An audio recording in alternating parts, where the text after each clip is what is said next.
ಇವತ್ತಿನ recipe easy and ಕ್ವಿಕ್ಕಾಗಿ ಮಾಡ್ಕೊಳ್ಳೋಂಥ tomato ಬೆಂಡೆಕಾಯಿ ಗೊಜ್ಜು ಮಾಡೋದು ಹೇಗೆ ಅಂತ ನೋಡೋಣ. ಇದು ಚಪಾತಿ, ಮುದ್ದೆ, ರೈಸ್ ಎಲ್ಲದಕ್ಕೂ ಚೆನ್ನಾಗಾಗುತ್ತೆ. ಇಲ್ಲಿ ನಾನು ಬೆಂಡೆಕಾಯಿ ನೀಟಾಗಿ ತುಳಿದು ಡ್ರೈ ಮಾಡಿ ಒಂದು ಒಣಬಟ್ಟೆಯಲ್ಲಿ ಒರೆಸಿ ನಂತರ ಕಟ್ ಮಾಡಿ ಇಟ್ಕೊಂಡಿರೋಂಥದ್ದು. ಇದನ್ನು ನಾನು ಫ್ರೈ ಮಾಡ್ಕೊಳ್ತಾ ಇದ್ದೀನಿ. 1-2ರಿಂದ 3 ಸ್ಪೂನಷ್ಟು ಎಣ್ಣೆ ಹಾಕ್ಕೊಂಡಿದ್ದೀನಿ. ನೋಡಿ, ಇಲ್ಲಿ ನನಗೆ ಒಂದು 5 ನಿಮಿಷ ಆದರೂ ತೊಗೋದು ಇದನ್ನೆಲ್ಲ ಫ್ರೈ ಮಾಡೋದಕ್ಕೆ. ಲೋ ಟು ಮೀಡಿಯಮ್ ಫ್ಲೇಮಲ್ಲೇ ಇಟ್ಕೊಳ್ಳಿ, ಹೈ ಫ್ಲೇಮಲ್ಲಿ ಮಾಡ್ಕೋಬಾರ್ದು. ನಂತರ ಒಂದು ಕಡಾಯಿ ತೊಗೊಳ್ತಾ ಇದ್ದೀನಿ. ಯಾವುದೇ ರುಬ್ಬೋ ಅವಶ್ಯಕತೆ ಇರೋದಿಲ್ಲ. ಗೊಜ್ಜು ತುಂಬಾ ಸುಲಭವಾಗಿ ಬೇಗನೆ ಆಗಿಬಿಡುತ್ತೆ. ವರ್ಕಿಂಗ್ ವುಮೆನ್ಸ್ಗಂತೂ ಈ ಗೊಜ್ಜು ತುಂಬಾ ಯೂಸ್ ಆಗುತ್ತೆ ಅಂತ ಹೇಳ್ಬೋದು. ಕ್ವಿಕ್ಕಾಗಿ ಮಾಡ್ಕೊಳ್ಬೋದು. ಯಾವುದೋ ಮಸಾಲೆಗೆ ಹುರ್ಕೊಳ್ಬೇಕು, ರುಬ್ಕೊಳ್ಬೇಕು ಅನ್ನೋ ಟೆನ್ಷನ್ ಸಹ ಇರೋದಿಲ್ಲ. ಕಡಾಯಿಗೆ ಎಣ್ಣೆ ಸೇರಿಸ್ಕೊಂಡು ನಂತರ ಇಲ್ಲಿ ಸಾಸಿವೆ ಹಾಕ್ಕೊಂಡಿದ್ದೀನಿ. ನಂತರ 1 ಸ್ಪೂನಷ್ಟು ಕಡಲೆಬೇಳೆ ಸೇರಿಸ್ಕೊಳ್ತಾ ಇದ್ದೀನಿ.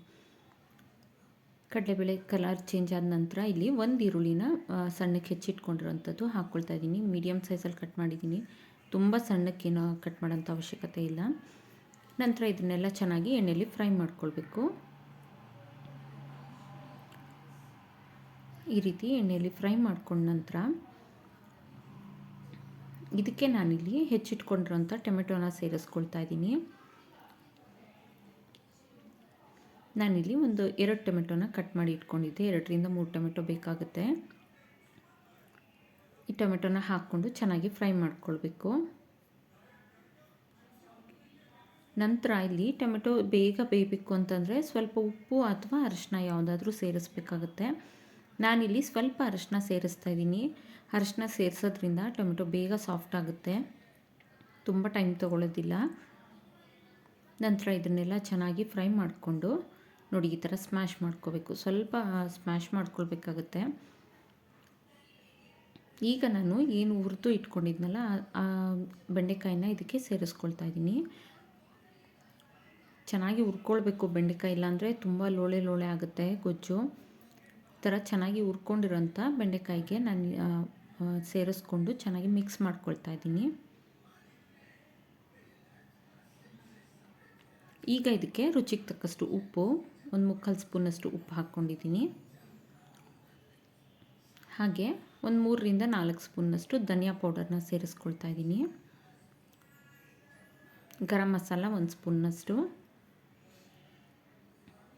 ಗರಂ ಮಸಾಲ, ಹಾಗೆ ಖಾರದ ಪುಡಿನ ಸೇರಿಸ್ಕೊಂಡಿದ್ದೀನಿ ನಾನು.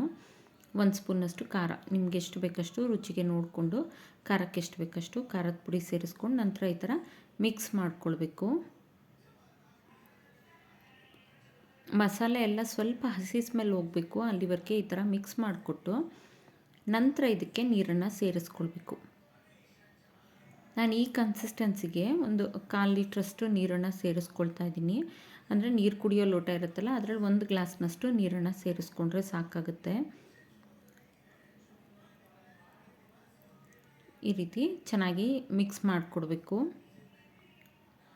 ಒಂದು 5 ನಿಮಿಷ ಸಾಕಾಗುತ್ತೆ. ಬೆಂಡೆಕಾಯಿ ಸಹ ಹುರಿದಿರೋದ್ರಿಂದ ಬೇಗನೆ ಬೆಂದ್ಕೊಳ್ಳುತ್ತೆ, ತುಂಬ ಟೈಮ್ ತೊಗೊಳ್ಳೋದಿಲ್ಲ ಇದು.